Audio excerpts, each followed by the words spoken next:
Bonjour à toutes et à tous et bienvenue dans cette toute nouvelle vidéo d'Astronosky. Aujourd'hui, je vous ai préparé un documentaire complet et détaillé sur notre cher système solaire. Alors je souhaite à tous un bon visionnage et c'est parti.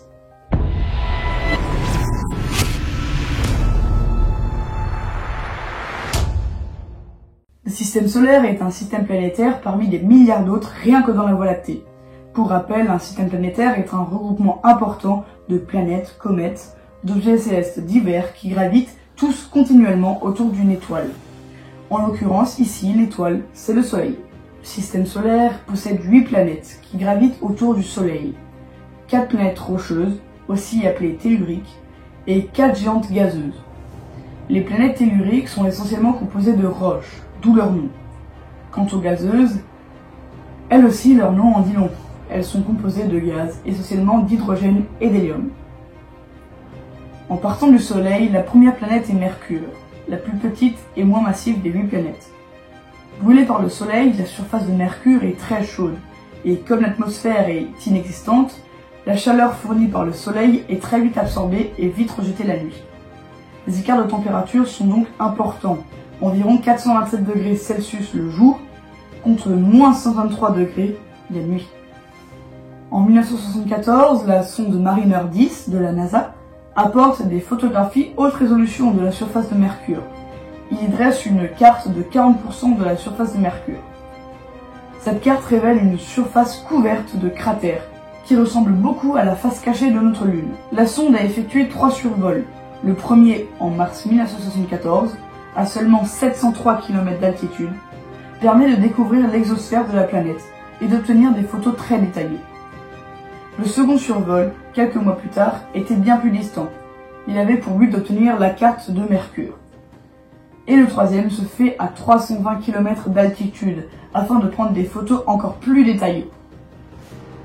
Dans le ciel nocturne, sa magnitude apparente est d'environ moins 0,4, ce qui est ridicule face à sa voisine Vénus, qui peut atteindre une magnitude apparente de moins 4,9, ce qui fait de lui le troisième astre le plus brillant de notre ciel, après la Lune et le Soleil.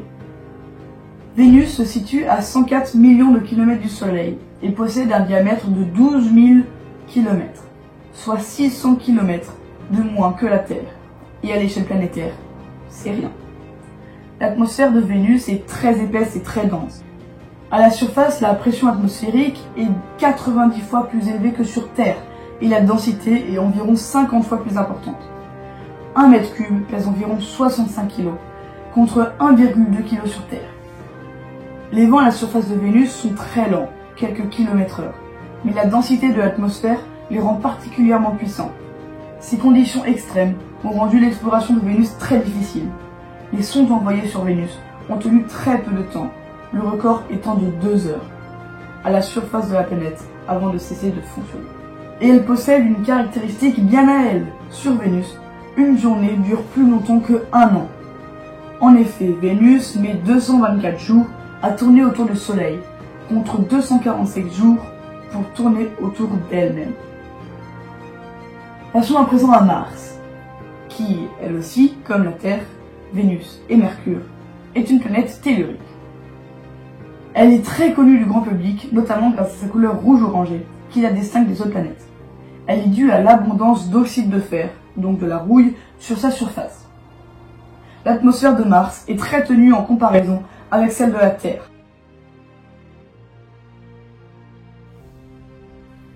La pression moyenne à sa surface est 100 fois plus faible que sur notre planète. Elle est très majoritairement, environ 96%, composée de CO2, un gaz bien connu sur Terre et indispensable pour la vie d'une plante. En revanche, sur Mars, il n'y a pas d'oxygène, ce qui est très problématique pour pouvoir espérer un jour coloniser Mars. Mais je ne vais pas m'attarder à ce sujet, car j'ai déjà dédié une vidéo dessus. Je vous conseille donc chaudement d'aller la voir. Finissez d'abord de regarder celle-ci, hein. Ça va de soi, évidemment.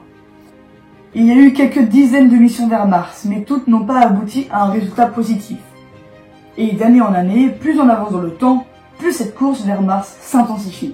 Rien qu'en 2021, 4 robots se sont posés avec succès sur Mars, et sont actuellement en activité.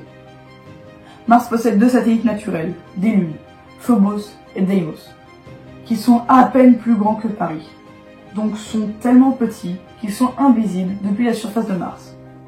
Et comme la Terre, Mars possède des calottes polaires, qui changent de taille selon les saisons.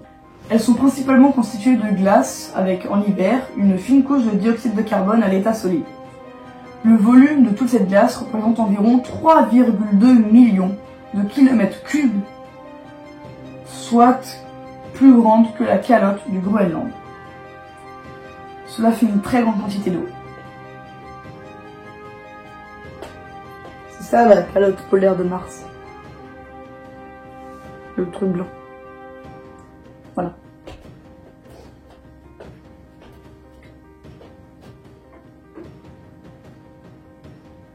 Passons maintenant à la reine des planètes, la géante Jupiter, du haut de ses 142 900 km de diamètre et son volume 1320 fois plus important que celui de la Terre. De près, cette planète est hostile, un grand nombre de tempêtes y font rage en ce moment même. Le vent peut y atteindre quelques 500 km/h. Il s'agit de cyclones, comme sur Terre, mais ceux-ci n'ont pas d'œil, ils sont énormes. Le plus célèbre, c'est la Grande Tache Rouge, qui couvre une zone 2 fois plus grande que notre planète, et il existe depuis plus de 300 ans. Quand on regarde Jupiter, les ovales sont en fait des tempêtes qui souffrent parfois très longtemps. Jupiter est une planète gazeuse, et tout comme ses 3 copines, Saturne, Uranus et Neptune, sa surface n'est pas solide, car elle est composée de gaz, essentiellement de l'hydrogène et de l'hélium. Si un jour vous plongez dans Jupiter, vous ne toucherez pas le sol avant d'atteindre son noyau, qui lui est solide. Elle possède au moins 79 satellites naturels, dont 57 possèdent un nom. Les 4 plus grandes, donc les 4 plus connues, sont les 4 lunes galiléennes, Io, Europe, Ganymède et Callisto, qui ont donc, comme leur nom l'indique, été découvertes par Galilée. Les autres lunes sont plus petites. Elles ne sont pas rondes, mais d'une forme irrégulière. Il s'agit probablement d'astéroïdes, capturés par sa force de gravitation. Voyons en bref les caractéristiques de ces 4 lunes galiléennes. Io est légèrement plus grande que la Lune. Il possède de très nombreux volcans et des lacs de soufre en fusion. Les plus gros volcans projettent d'énormes panaches de fumée dans l'espace, et des particules se mettent en orbite autour de Jupiter à une vitesse incroyable. Cette activité intense, très inhabituelle pour un corps céleste de cette taille, est due à la proximité de l'énorme masse de Jupiter. Contrairement à Io, Europe est gelée, recouverte d'une épaisse couche de glace qui cache probablement un immense océan souterrain très profond qui abrite peut-être une vie extraterrestre. La NASA envisage déjà plusieurs projets d'exploration de ces océans. Il y a aussi des geysers d'eau liquide qui ne sont pas actifs en permanence, ce qui permettrait d'atteindre l'océan sans percer la couche dans la glace. Sa surface est couverte de feuilles et le relief est très faible. On y trouve aussi très peu de cratères. Cela laisse penser que sa surface est renouvelée par une activité géologique, tout comme la Terre. Avec 5280 km de diamètre, pour près de 150 milliards de tonnes, Ganymède est le plus gros satellite naturel du système solaire. Au point d'en être plus grand qu'une planète, il s'agit de Mercure. Il est probable qu'il abrite un océan souterrain très profond, et la vie y serait donc possible. Et on va finir avec Callisto, le 3e plus gros satellite du système solaire, après Ganymède et Titan, que nous allons voir juste après. Callisto est recouvert de nombreux cratères qui ressemblent à des taches blanches sur sa surface. Il pourrait également abriter un océan souterrain profond, mais seulement si l'eau est mélangée avec de l'ammoniac, une substance qui agit comme un antigel, ce qui empêche l'eau de geler, même à très basse température. Dans le ciel nocturne, Jupiter est la 2e planète la plus brillante, bien plus brillante que n'importe quelle étoile, à part le Soleil évidemment. Passons maintenant à la 2e plus grande planète de notre système solaire, la célèbre planète aux anneaux, Saturne. Saturne est une planète gazeuse et la 6e planète qui tourne autour du Soleil. D'un diamètre 9 fois supérieur à celui de la Terre, Saturne est très connu pour ses anneaux spectaculaires, composés de morceaux de glace. Son volume est très important, c'est 160 fois celui de la Terre, mais sa masse seulement 95 fois.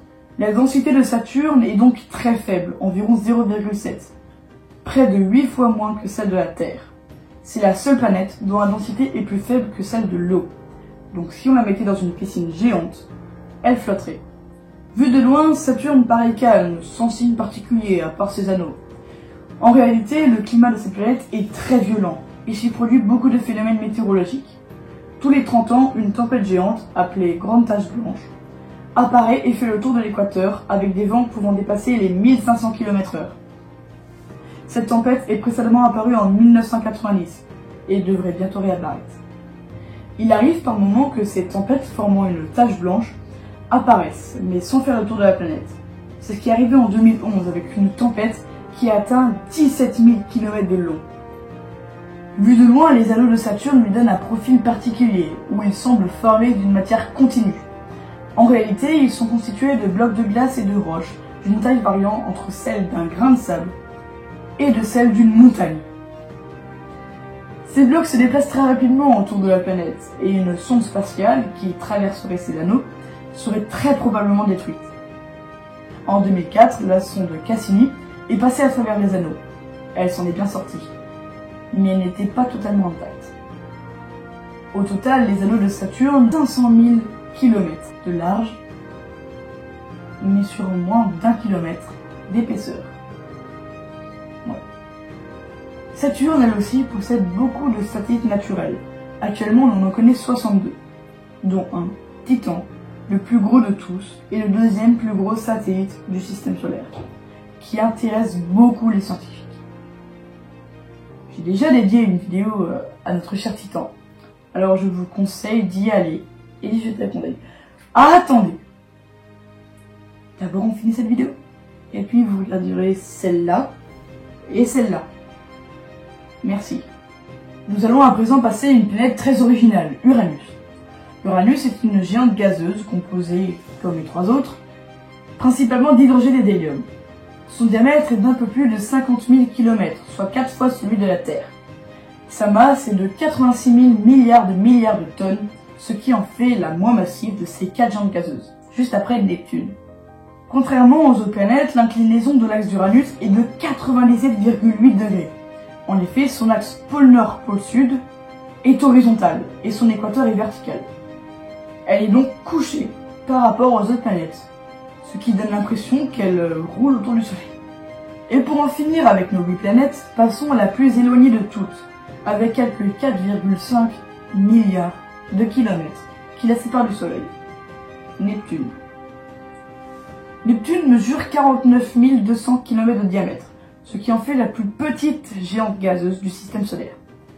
Elle fait 17 fois la masse de la Terre et 4 fois son diamètre.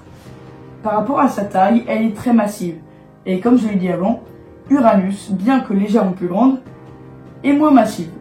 Neptune, tout comme Uranus, est placée dans la catégorie des géantes glacées. Il s'agit d'une sous-catégorie des géantes gazeuses dont l'atmosphère contient des matériaux volatiles, comme par exemple le méthane et l'ammoniac. Elle possède plusieurs satellites naturels, dont Triton, qui est la 7e plus grande lune, après Ganymède, Titan, Callisto, Io, la Lune et Europe. Le 20 janvier 2016, 2 astronomes annoncent qu'ils ont découvert une 9e planète, mais ils ne sont pas encore sûrs de son existence, car ils n'ont pas encore vu. Ils se basent sur des calculs. Ce qui leur semble certain, c'est qu'il s'agit d'une planète gazeuse, et la planète a été nommée Fati. Et maintenant, vous connaissez la chanson. Dans le système solaire, il n'y a pas que des planètes dans le sens XXL du terme, c'est-à-dire qu'elles ne sont pas toutes grandes. Il existe une catégorie de planètes plus petites que la norme, qu'on a alors nommées des planètes naines. Pour l'instant, 5 corps accèdent à ce statut de planète naine: Pluton, Eris, Makemake, Haumea et Cérès. La plus connue, Pluton, était une planète, avant d'être rétrogradée en 2006 au rang de planète naine. Je ne vais pas trop m'attarder sur Eris, Makemake et Haumea. Et pour en finir avec les planètes naines, Cérès est en réalité un astéroïde, se situant dans la ceinture d'astéroïdes entre Jupiter et Mars. Dans notre système solaire se logent 2 ceintures d'astéroïdes.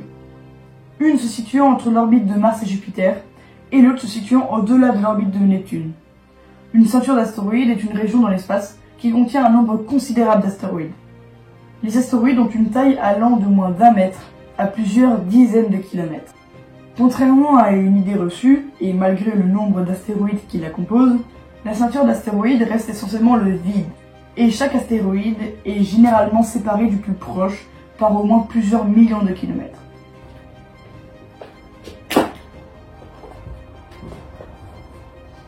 Comme ça... Non. Et pour finir en beauté, nous allons parler du centre du système solaire, du big boss de l'entreprise, du président du pays tout entier, du daron de ses 8 enfants. Oui, enfin bref, vous m'avez évidemment compris, je parlais de la Lune. C'est évidemment du Soleil que je parlais. En effet, car le Soleil représente plus de 99,8% de la masse totale du système solaire. C'est-à-dire que tout ce que vous avez vu au cours de cette vidéo, eh bien cela représente seulement 0,2% de la masse du système solaire. Le Soleil tourne sur lui-même en 25 jours. Son diamètre est d'environ 1,4 milliard de kilomètres. Et sa masse est de 1,99 milliard de tonnes. Ouais. À sa surface, la température est de 5500 degrés. Et elle atteint les 15 millions de degrés en son centre. La quantité d'énergie rayonnée par le Soleil est titanesque. Il en produit en une seule seconde 1 million de fois plus que l'humanité entière en une année. L'énergie parvient sur Terre sous forme de rayonnement de chaleur et de lumière. L'énergie et la lumière du Soleil mettent environ 8 minutes et 19 secondes pour parcourir, à la vitesse de la lumière, les 150 millions de kilomètres qui les séparent de la Terre. Donc si le Soleil venait à s'éteindre brusquement, l'humanité mettrait 8 minutes à le savoir. Bon, et ben je crois que on a fait le tour. Voilà, il fallait que je fasse cette vidéo. Après l'échec au niveau qualité et information que fut la première vidéo à ce sujet, j'espère que cela vous aura plu et que je vous aurai appris quelque chose. Voilà, en tout cas, j'apprécie vraiment que vous soyez restés jusqu'au bout de cette vidéo. Merci beaucoup et ben à bientôt pour une prochaine vidéo.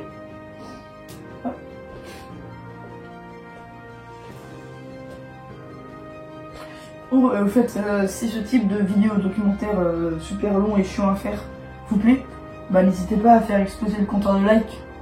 Si on arrive aux 100 likes, je pourrais vous en faire peut-être sur la Voie lactée, ou la Lune, ou je sais pas. Pourquoi pas même de l'univers. Oh,